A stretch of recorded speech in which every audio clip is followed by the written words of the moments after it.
Where are I'm, you? There you I'm, are. I'm so excited to have you on, Cori, today. I'm excited too. So this is the sixth episode of my podcast. And the idea with the podcast is to really inspire people who want to go into entrepreneurship or who have started their journey into entrepreneurship. And I mean, like, there's certain challenges and sometimes things aren't as easy or as straightforward as we think. So it's a real journey. And I'm just looking at people who are inspiring individuals, who are running their own business, who are like living the dream, so to speak, right? Just to inspire others. And yeah, I'm really excited to have you on. So, Fantastic. I mean, I could say something a little bit about you, but why don't you say a few words about how you got into this, kind of where you are right now, yeah, your business, and how you got to that. And I know there's an interesting story on how you got started on that.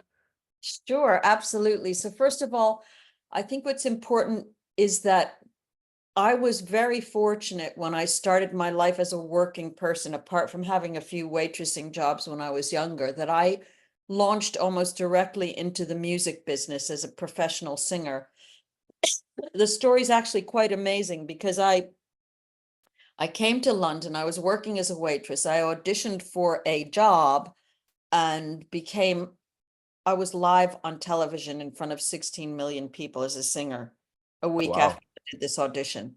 And so that Wow. was like my first jump into the world of self-employment, which is pretty closely related to being an entrepreneur. So I probably spent the first 15 years of my working life being a professional singer. And if you happen to Mhm. stumble on my timeline, you'll see one of my ridiculously silly 80s photos.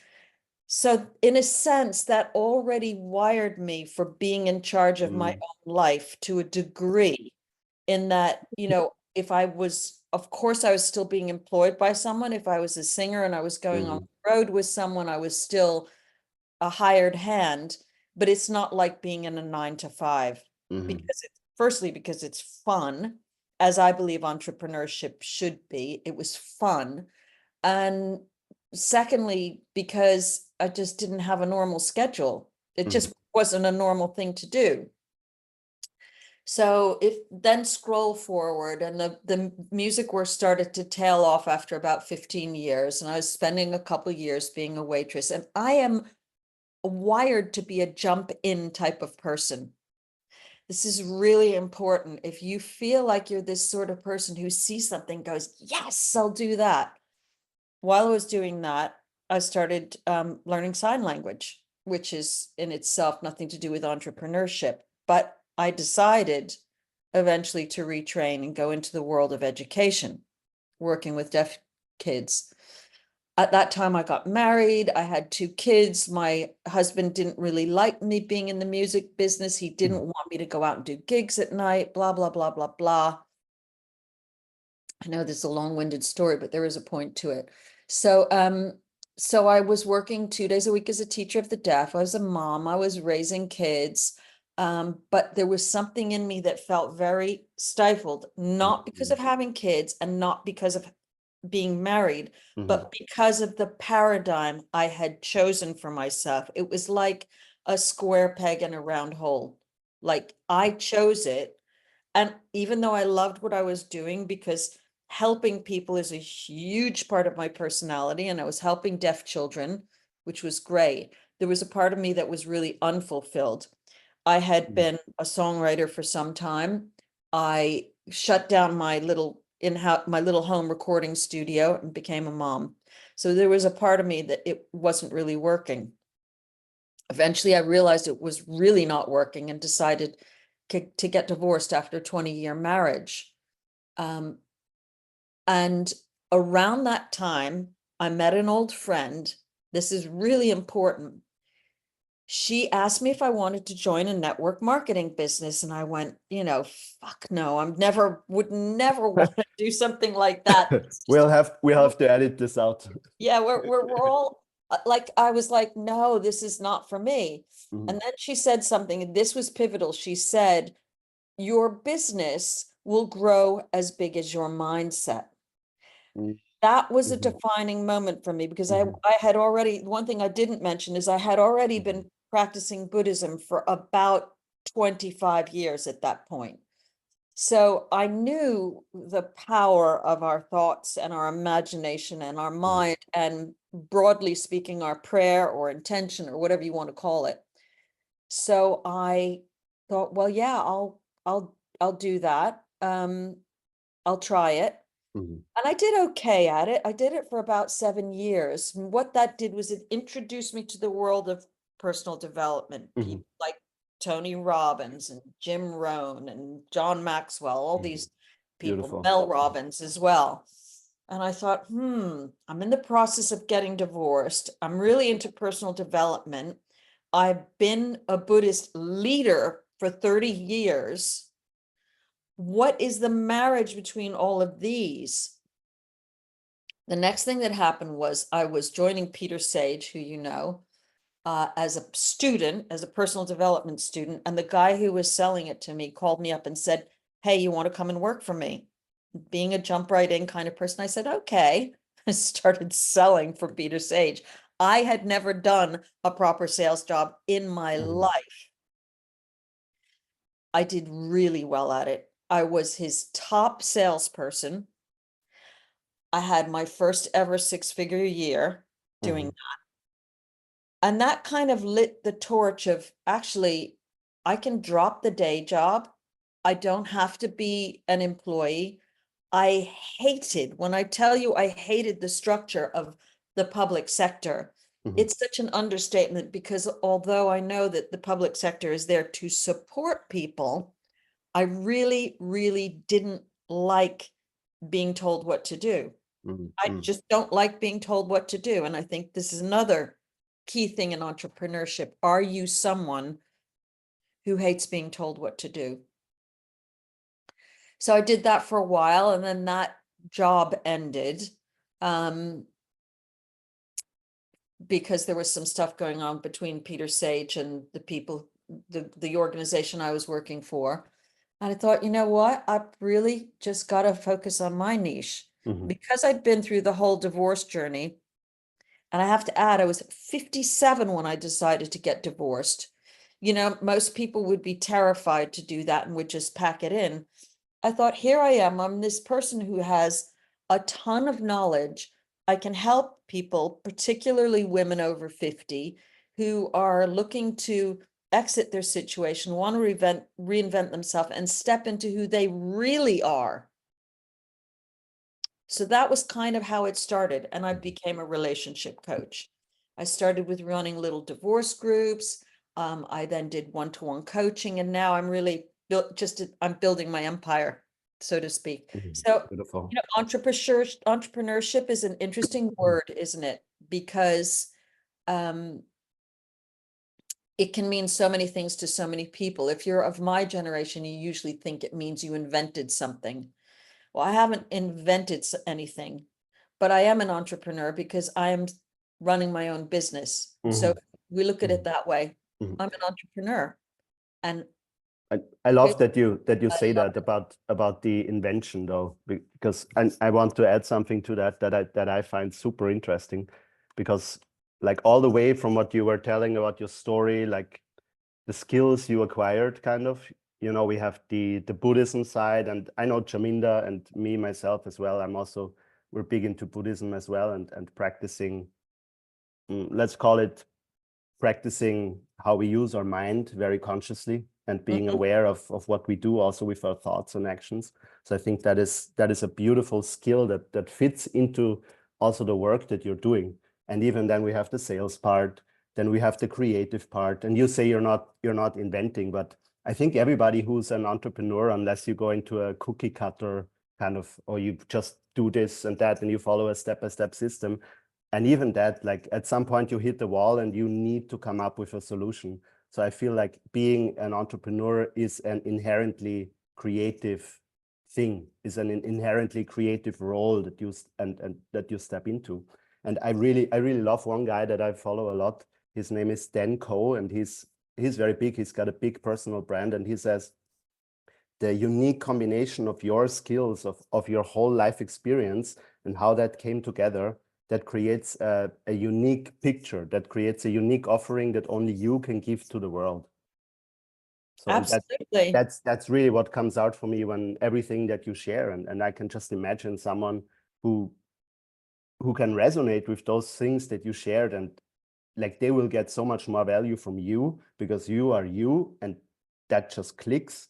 So I think there's a huge, like, yeah, that's really beautiful. Thank you. Thank you. Yeah, just to summarize that. So waitress, singer, Mhm. teacher, mother, Buddhist leader, salesperson, those are a lot of things. That's, but you know, I'm fortunate that I've had a long life so far. So, you know, some people would see that as a drawback. I really don't. I think it's magnificent. Where do you think you get the energy to do so many things? Because I mean, energy is one thing that comes up a lot in my audience, where there's people who might be in a 9 to 5, they feel stuck in their 9 to 5. It takes a lot of energy to do their work, even more so if, like what you said, you're like, there's resistance, or you don't like being told what to do. Or maybe some people, they feel like they're wasting their time even because they would like to be an entrepreneur, but like, you know, you need to pay the bills, right? So Yeah. yeah, I'm curious about where do you find the energy to, or where did you find the energy to do all these things? Is that like passion, or yeah, just Well, you curious. hit the nail on the head. Yeah, it's desire. It's desire. I think that's a really good question, by the way, Lucas. I think part of it is having an insatiable level of curiosity, like a really profound level of curiosity. I think having a spiritual practice helps because it means that when you're out of alignment, you're not just feeling it, but you have this sort of meta awareness where you can see that you're out of alignment. Mhm. You feel it, but you don't just feel it and go, ew. You can look at it and go, well, the reason you're feeling that way is because you're out of alignment. And don't you think maybe you should do something about it? So there's that. And then energy, I think desire is the fuel for that. Like whether it's the desire to help people or the desire to share your gifts or just the knowing. Like, to give you an example, not many people go back to university and retrain to be a teacher at the age of 40, which was Mhm. what I did, Mhm. and then do another 2 years of a master's degree to become a teacher of the deaf. But what I saw in the schools was that the deaf kids were not getting, they were in mainstream schools, it was so-called inclusion, and they were not getting their needs met. Mhm. Mhm. And that pissed me off. Mhm. I felt like I had to do something about it. I couldn't just sit by. So like, what was greater, my desire to help in some way that I knew I absolutely could, or to just sit there and moan about it. And I think that that's also the Mhm. drive of an entrepreneur, is to know, is to have this feeling, I've got to do something about this. Mhm. There is a problem here that I need to solve. And I've never explained it in this way before. So thank you for asking the question.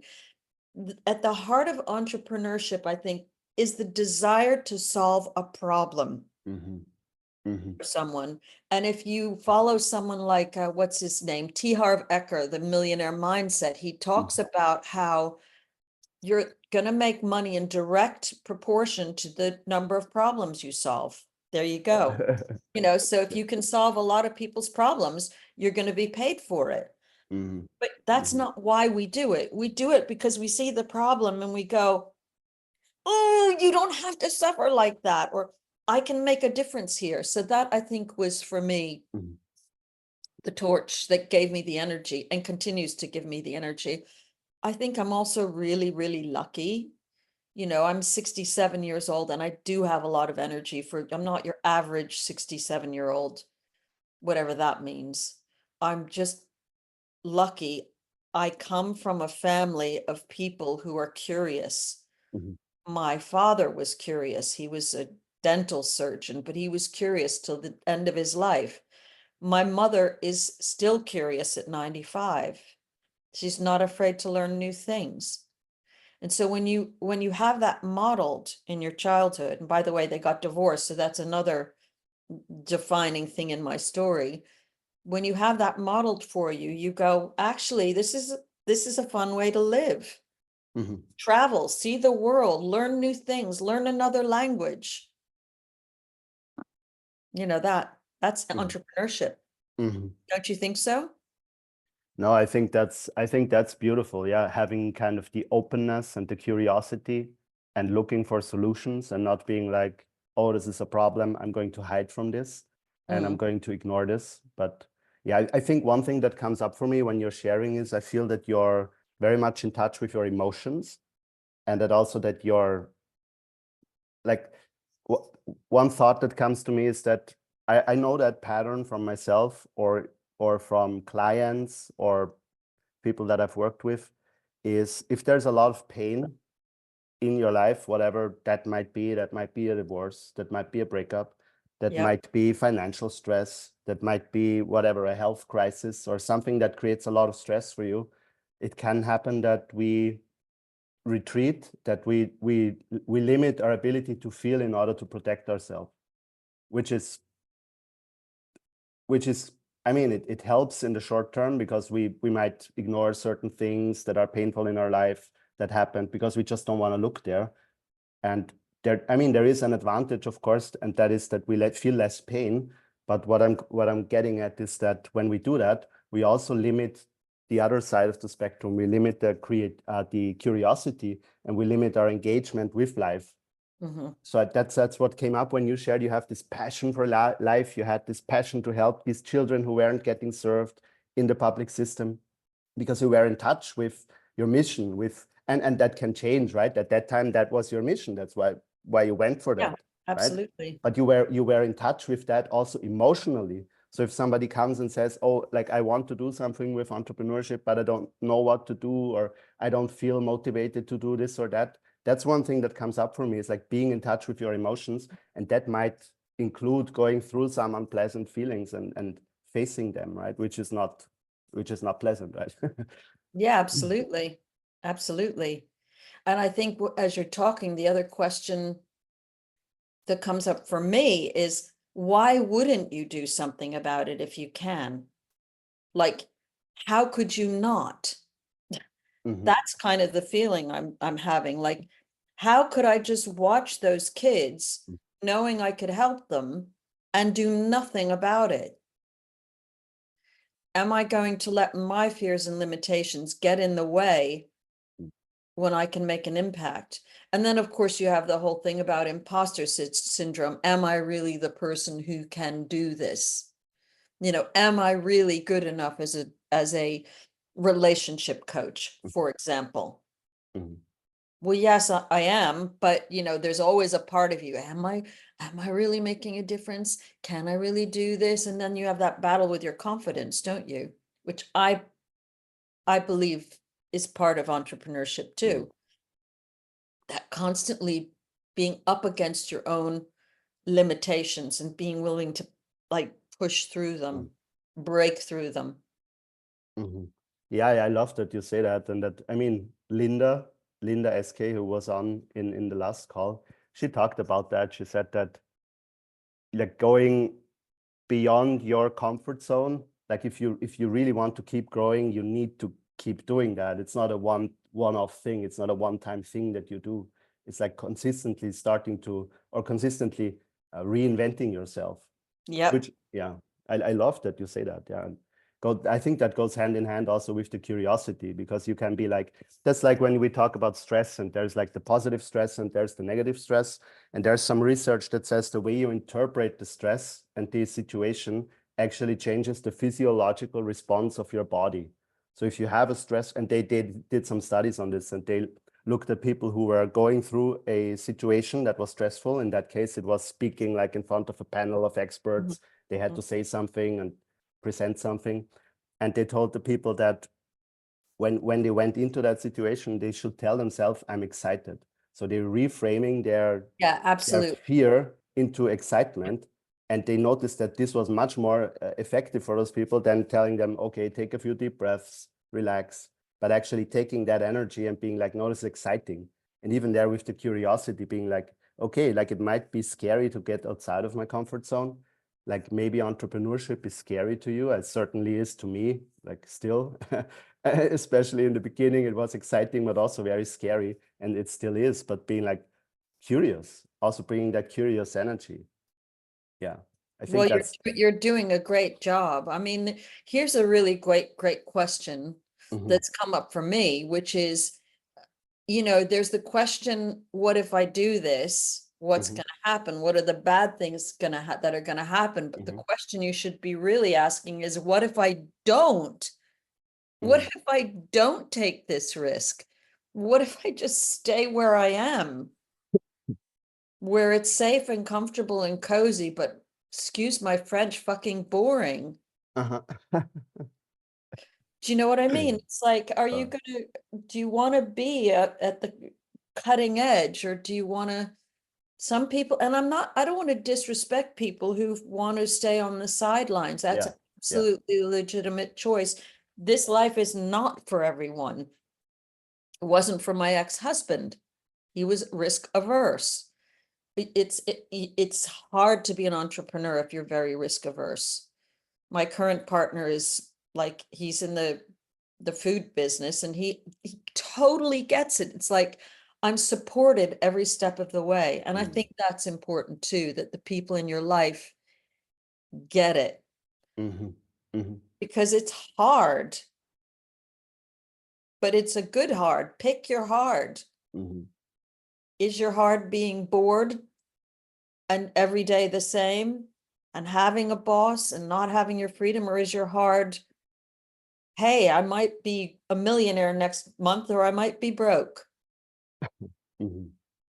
I like that you say hard, and it's also heart comes up for me. So yeah. Yeah. Yeah, I resonate with what you say. I'd like to make a segue a little bit, because you being a relationship coach, helping people through that transition, that brings up for me the topic of relationships. And also because you mentioned with your current husband that you feel like there's a support there because he understands the whole mindset maybe behind entrepreneurship, behind taking risks, because he's an entrepreneur himself, if I got He that grew right. up in Yeah, his father was a jeweler, yeah, yeah. you know. Okay, family business kind of thing.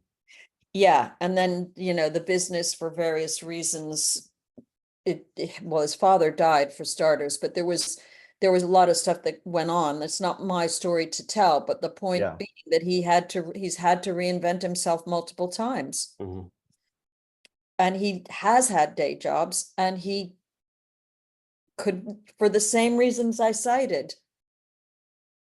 just didn't like it. But anyway, your question, what would you like to ask me about relationships? Yeah, so I'm curious what you have observed in relationships in your life, maybe with your clients, that works, like things that are important. Maybe that's something like alignment with values. I know that gets thrown around a lot, like, okay, you need to make sure your values are aligned. And even with that one, like, it's how do you do that? How do you make sure that your values are aligned with your partner? And just kind of what makes a successful relationship, also zooming out, in your opinion. That's Well, I'll what answer I'm the curious second, about. I'll answer the second question first, and then I'll answer the question about how do I work with my clients. So a successful relationship, gosh, it's a beautiful thing. It's just, it's so simple. It's someone who just wants you to be the fullest expression of you, and meets you where you are and loves you where you are. And for me, a key characteristic of the relationship for me, and it might not be the same for everyone else because not everyone's the same as me, is laughter and fun. Like, we really know how to have fun. And if I want to make up a stupid song and dance around the kitchen, he just bursts out laughing. That wasn't the case in my previous relationship. I think that's one thing. I think another thing that's unbelievably important is kindness. And I know a lot of people put on their dating profiles, I just want someone kind. But when you have someone who is kind, really kind, and has your back, oh my goodness, what an amazing feeling that is. Mm. There's nothing like it. It's like you lift each other up, you support each other. And I think that that's part of it. Being willing to support each other's dreams is huge. Mm. Even if they seem stupid or crazy, okay, honey, well, you're going to take out a big loan to do that and you need to do that, go for it. If that's what you, not unmeasured, not like, go be stupid, but like, okay, let's talk about the possible pitfalls, but if you want to do it, I trust you. Mm. Mm. I'm not here to pull the reins back. Mm. Yeah, thank you for So, sharing that. That's beautiful. so the question about clients, really the way I work, Lucas, is tuning in. I tune in and I ask the right questions. I'd say that's what I do. And I rely a lot on, what I could only call universal guidance. It's like you're talking to someone, they tell you a problem, you listen really carefully, and then an idea comes in.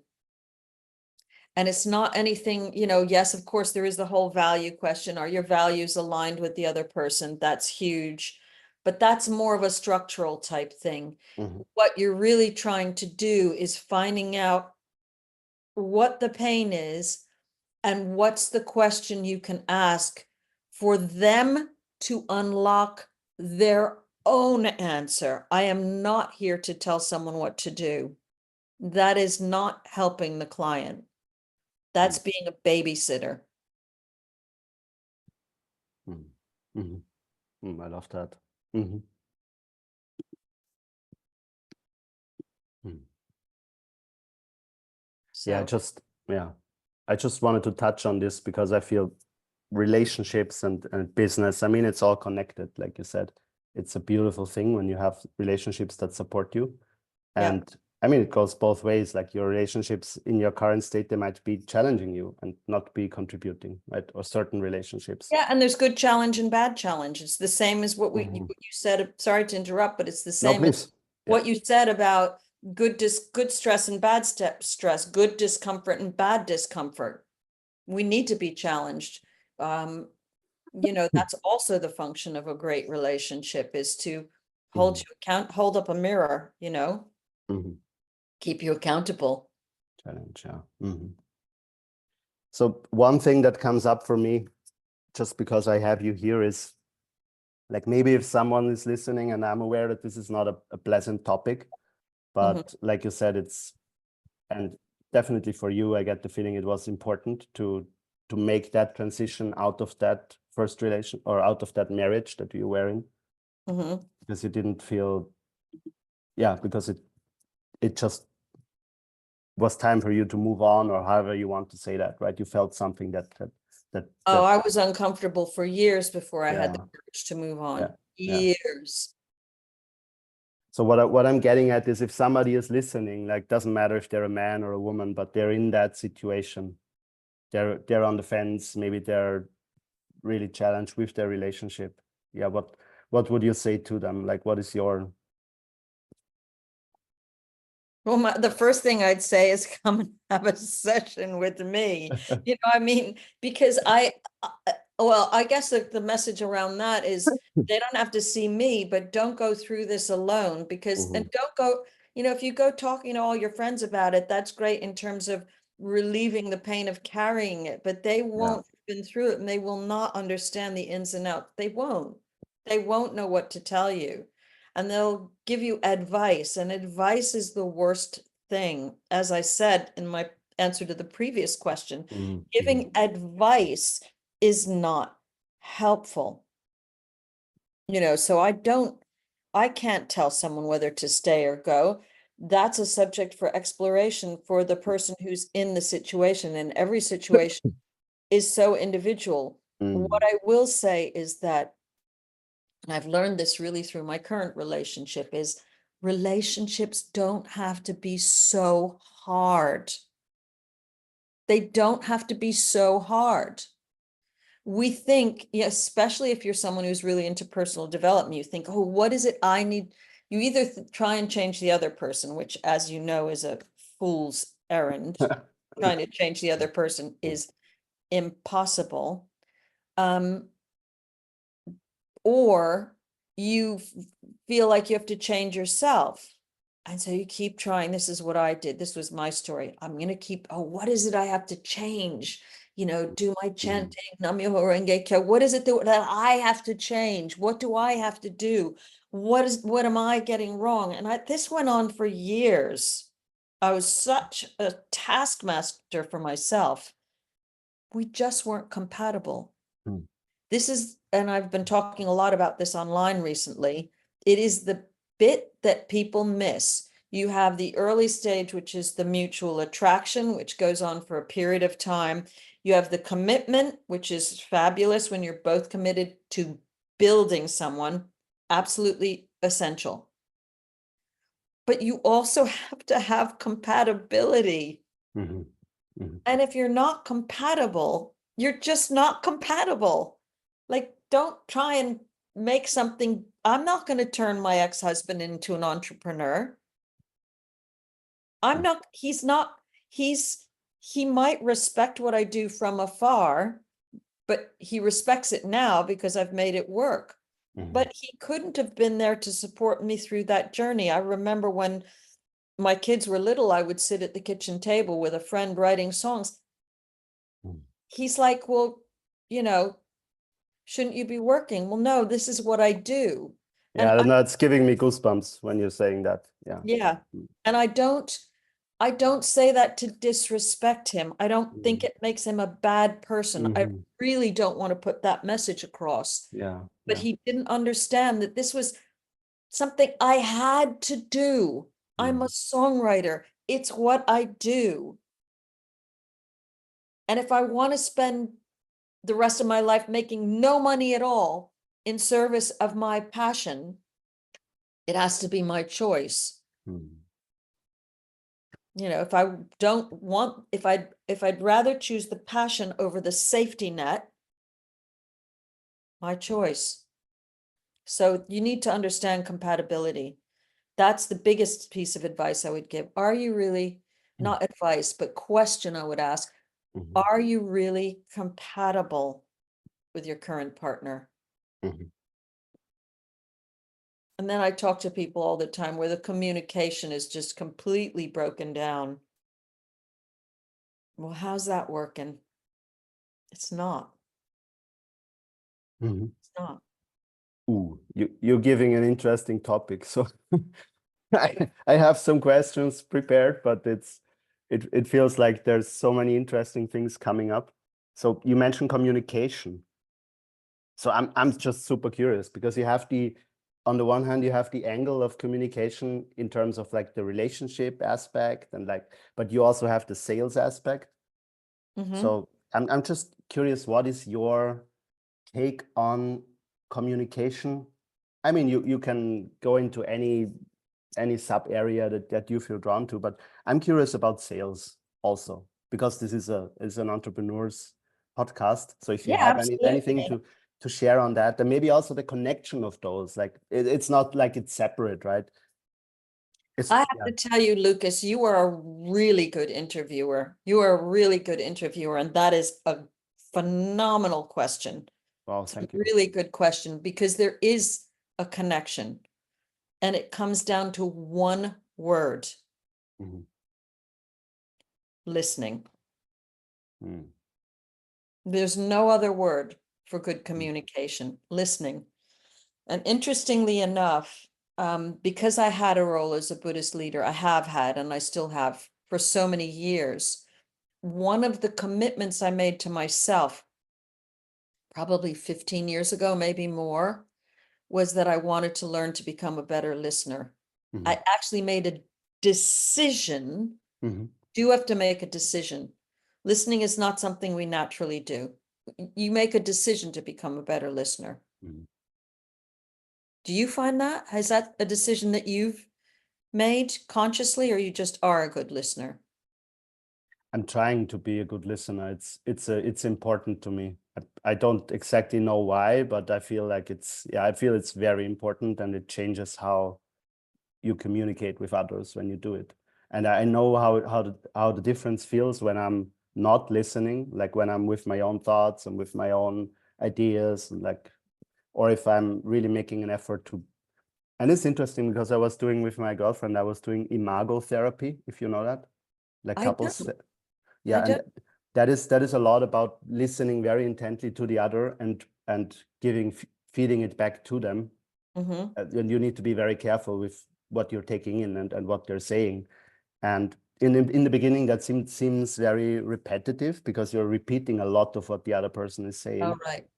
But it forces you, by doing that, it it it gives you so much time to actually let it land what they're saying, and feeding it back to them, and everybody gets the opportunity to feel that what is being said and what they said, and having the experience of having a person in front of you who is actually listening, because they need to listen, otherwise you can't give it back to them, right? So there's something that happens there. So yeah, I think that's beautiful that you bring that up, the listening.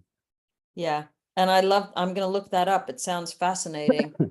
Um, one of my favorite expressions of all time is seek first to understand, then to be understood. Mm. And if everyone did that in a relationship, there would be far fewer divorces. That is for sure. And I hold my hand up and say, I've been in couples therapy with my ex-husband, and I have to say that when you're triggered, it's really hard to listen to the other person with an open heart, Mm-hmm. because you're Mm-hmm. so angry and you're so triggered that all that's happening is coming up in your mind. But. Mm-hmm. Mm-hmm. Wow, that's so interesting. One thing I wrote down also, because I read it yesterday, and that's a cool quote, I think, about the listening, and that is, hearing is when you hear the words that are being said, but Mhm. listening is when you're hearing what is not being said. Wow, that's very cool. Yeah, I Absolutely. really like that one. Yeah. And, Very and cool. And the connection also that came up for me is because you talk about the triggering, right? So there, when we get triggered in our personal relationships, then we can't listen, right? Because we're with ourselves, or however we want to Yeah, say well, it, we're right? flooded. We're Mm-hmm. flooded. That's what happens physiologically. Mm-hmm. It's catching yourself before you get to that stage, I think.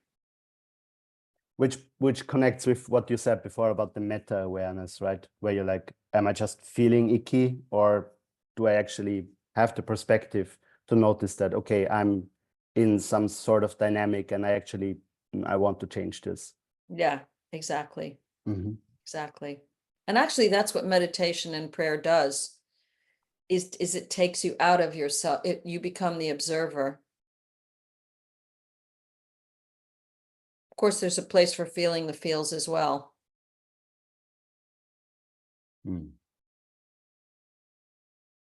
Yeah, which is interesting that you bring that up, because I mean, I've done a lot of meditation, and I think there's also the danger that you numb yourself with meditation, that you use it kind of a tool to, not to feel any, like, to feel emotions. I'd even say, like, to a point Wow. where you just want to sit down and you just want to feel nothing, right? I've certainly, I have to admit, I had periods in my life where I was feeling very challenged, and I was just happy to go sit and just tune everything out, right? And I'm not saying that's the right way to do it, and I'm not saying that's desirable, but that's certainly what, yeah, But maybe makes, that's not a bad thing. Maybe you had your system was being flooded with so much cortisol that you had to hit the pause button right. That's a good point. Yeah. so that It's you didn't get overwhelmed. it's a good point, yeah. But I mean, what makes me curious about that, though, is where you were talking about, or I was giving feedback that I feel you are very in tune with your emotions and with that curiosity. And also with that, like you're feeling an impulse and you're going for it, right? So which is important if you run a business, like you need to take action at some point. And I notice there's people that struggle with that, right? So maybe they're starting a business and they're really struggling to take the first steps, and there's like a lot of like friction there, and I'm curious about the connection between those, because I think, yeah, I think there's a connection from my understanding and from my work. Sorry, can you explain that a little bit more? Yeah, so what I'm trying to say is that if you get into the habit of and maybe your system needs it, like you say, like you need this break, you need to get off the stress hormones, right, in some way. But if that becomes a pattern that is too strong and becomes your go-to pattern, Oh, like avoidant. Yeah. yes, exactly, then you start avoiding not only yourself but also the world, right? So Yeah. and being an entrepreneur means, like you said, service and finding solutions to problems, and that happens in contact with the world. It doesn't happen on your own. Like you can't be an entrepreneur without interacting with the bigger system, with the world, with society, with other people. Yeah.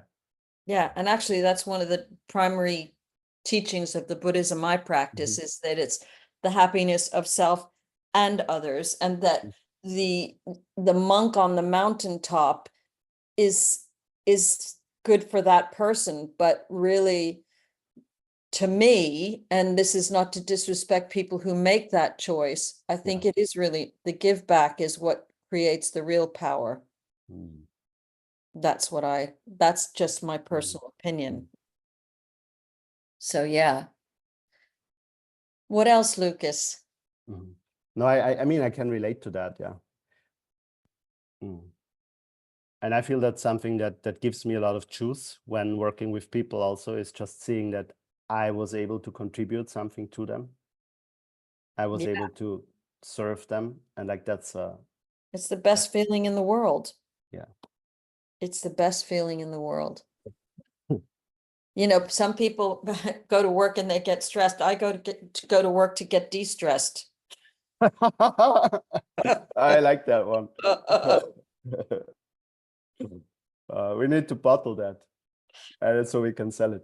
Well, it's really interesting. You know, I've monitored it. I've got an Oura ring. You're probably familiar with them. And I look at the stress things. I also have tried First Beat. I don't know if you've come across it. It measures your I think it measures your heart rate variability. In any case, it tells you how stressed you are. Mhm. Notice that when I'm in a coaching session, my stress drops right down, which is, Beautiful. Wow. yeah, it's Yeah. amazing. Fascinating. Oh, you see that, because I thought you had one when I saw your, Yeah. yeah. Okay, you see that in your the kind of the stress levels during the day, right? Yeah. Yeah. Okay. Yeah, I don't want to get too much into that, because not That's everybody how, might be yeah. so freakish about tracking their steps. Biohacking.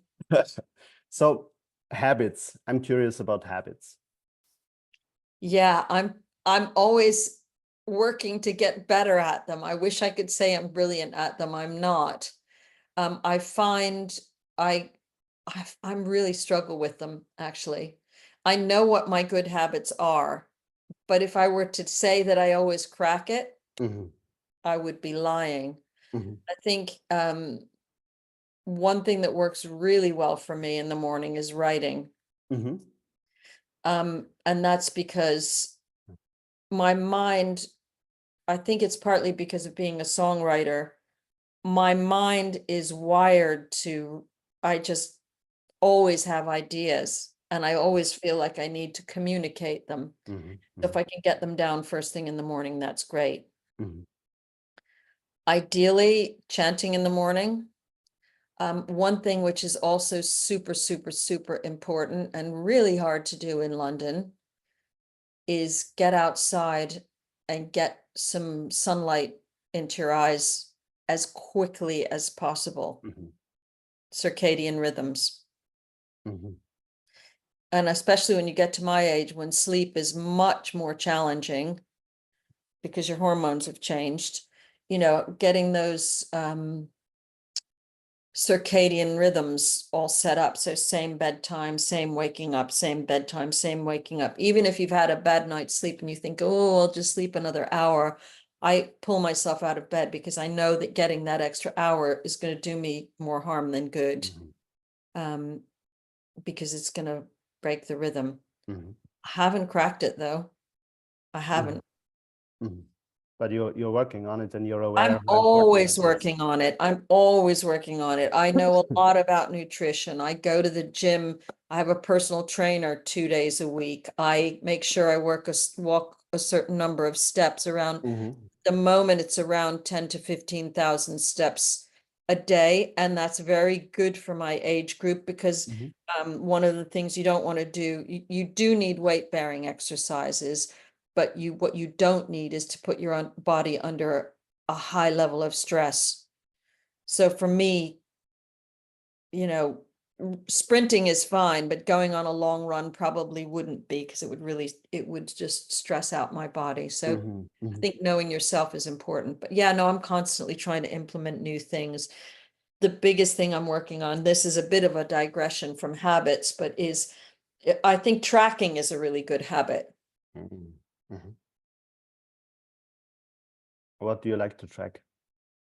Well, at the moment, the biggest thing I track is my sleep and my HRV, which a lot of people won't know about, heart rate variability, because it's a measure of health. And yeah, but I mean, there are lots of things I could track. How many glasses of water a day, for example. How many steps, I track that for sure. I say I track it, I just look at it, have I surpassed 10,000? Actually, they say that the health coach I work with says that 5,000 a day is enough, but I really like to do 10,000 because I feel like I'm pushing myself a little bit. Oh, that's beautiful. So you have a high health consciousness, like you're aware that, okay, Massive. what's the goal that's driving that? I'm curious, like To be able to live optimally and live long. Again, I have a really good role model. My mother is 95, and I have to say her habits are better than mine. Beautiful. Wow. Her eating habits. She also still tries to exercise. It's become really difficult because her body is really breaking down. But I have a video of her a year ago lifting weights and doing squats into a chair at 94. It's not something you see very much. She's the person who will get up in the morning and drink a glass of water with apple cider vinegar. For lunch, she will have protein and raw vegetables. She's really, she's just always been like that. Open her fridge and there's a big bag of walnuts, and she soaks her muesli and so that she can have that for breakfast with her yogurt. It's just how she is. She was very sporty when she was younger. So I'm lucky I have a good role model. Wow, that's beautiful. And in terms of business, I'm curious also. Like, do you have some habits with business? Do you have some things that you track? Maybe some things you learned when you were on that, and you mentioned that sales job and that you were performing very, very well. Like you said, you were the top performer in that sales job. That wasn't me tracking it. The company had a leaderboard and I was usually at the top. And I know that I sold 1.5 million for Peter. Wow, congratulations on that. And thank you. Thank you. So and mentioning I was one person you sold to, and it was isn't that funny? It was a beautiful experience, and I'm so grateful for that. Yeah, it is funny being here now in what is it, like 2.5 years later or something like that. Yep. It's beautiful. But was there something that you picked up from that, or something that you implement in your own business, kind of like processes, certain habits you have, things you track? No, I don't. And it's not because I shouldn't. I absolutely should. It's something that I want to get better at, and something I've talked to you about, the tech side. And I do occasionally look at my metrics on social media to see who I'm hitting and to see which posts have gotten the most traction and what was the substance of the post. But one thing I do know is that I post every day on on Facebook mainly, but also on LinkedIn and Instagram, occasionally TikTok as well. So that is something that I track. I don't track it, I just do it. It's not really tracking, it's just making sure you do it every day. It's more, that's more like business hygiene. Yeah, like mouth hygiene, or like Yeah, the hygiene in showering is the yeah. business hygiene. I like that one. And also financially, I make sure that, because I don't like doing, this is a really crucial thing for entrepreneurship. If you can afford to hire people to do the things you don't like to do, I think it frees up your energy really well. So with the financial stuff, because I'm American and British, I have 2 accountants and a bookkeeper, which is over the top, but I actually, I don't want to do that. I don't want to sit there reconciling my outgoings and my incomings and I just don't want to do it. Yeah, yeah. I'm happy to pay someone else because I know that I will spend that time generating income in the places where my energy is most effective. So using your energy where actually you're enjoying yourself, where you know that you're good, and outsourcing things that you really don't like to do, which in your case is the accounting in that case, right? Yes, and eventually the tech, and eventually, getting many chats set up and blah, blah, blah, all that stuff. So the thing you're really enjoying is the client work, where your I HRV is dropping. love posting as well. I love writing and I love the client work. And at the risk of sounding big-headed, I believe I'm very good at the writing because I've been writing for years. I've been told that I'm very good at it. So yeah, do what you love. You know the expression, do what you love and you'll never work another day in your life. Yeah, I resonate with that. It's interesting that you mentioned the being really good at the writing, because I don't know if you know Marisa Peer, who is like a hypnotherapist from the UK, and yeah, she has a book that is called, I think it's Ultimate Confidence. That's the title, and she talks about how we are raised to not be proud of ourselves, and that is actually to our detriment. So that we always have to be super like, what is it called? Modest. Yeah, you have to be extremely modest. You don't show that you're good at something. And she says that's not the way to go, actually. Even if you have children, you should encourage them to feel proud of certain accomplishments that they're having, and that it's not a bad thing to be aware. I mean, of course, there's Yeah, and limits, actually right? in the UK, it's the UK and Ireland. I don't know what it's like in Austria, but in the UK and Ireland, it's a particularly big problem. And I think there is a place for self-deprecating humor, that it's very funny, but when you don't ever own what you're good at, why would you do that? Yeah, no, and I like that, and I also like that you stated that you had the sales job and you were the top performer, because I mean, I'm sure a lot of effort and work, and of course I think you enjoyed that as well, just from I love knowing and yeah, hearing that. I think you really enjoy communication with people. So yeah, it's I have to say sales and coaching are very, very similar. They're almost the same thing. why would you say that? Now you've made me curious. Because you're selling someone, unless you're selling something that's crap, which I would never do, you're selling someone an upgrade on themselves. Then in coaching, you're asking the questions that are encouraging someone to upgrade themselves. You're selling them on themselves, maybe. I don't know. Yeah. I like that. And one other, please, is there something No, you wanted? Yeah. I said something like that. Go ahead. One other thing I'm curious about this, because you mentioned the posting, and I mean, I can see some connection there. Like there's the songwriting. I don't know if you're still writing songs. I am. Oh, beautiful. And I need to look at this 80s photo that you mentioned. I haven't You will forgotten. laugh so hard. It is horrendous. You see, I think that's another thing about entrepreneurship is not being afraid to put yourself out there and take risks. Mhm, You know, I don't look beautiful in that photo. And I really don't care because I know it's entertaining a lot of people. mhm. Yeah, so the thing I was going to ask is people that have difficulty putting themselves out there, you know, they know, oh, I should be writing content, or I mean, should this, but maybe they want to write content, they want to go out there, they want to reach out to people, they want to present what they're doing, but they feel hesitant, they feel insecure, or whatever comes up for them. What would you say to those people?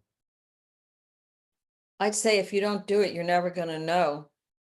If you don't give it a try, it's like, you know, do you want to be on your deathbed thinking, I wish I'd done that? And is it okay to fail? Being okay with failure is a great characteristic to develop. It's an essential characteristic in life to develop. And I heard something great on a relationship podcast yesterday. Actually, it was a book I was listening to. He said that, and this is very much about love, right? That disappointment in love, you can characterize it, you can get really, really upset about it, or you can label it as a disappointment. Disappointment enriches you because it makes you a bigger, more interesting, more capable, more of a person of value, really. So, yeah, you know, get out there and fail. Mm. Get out there and fail. Be okay with that because you're going to learn from it.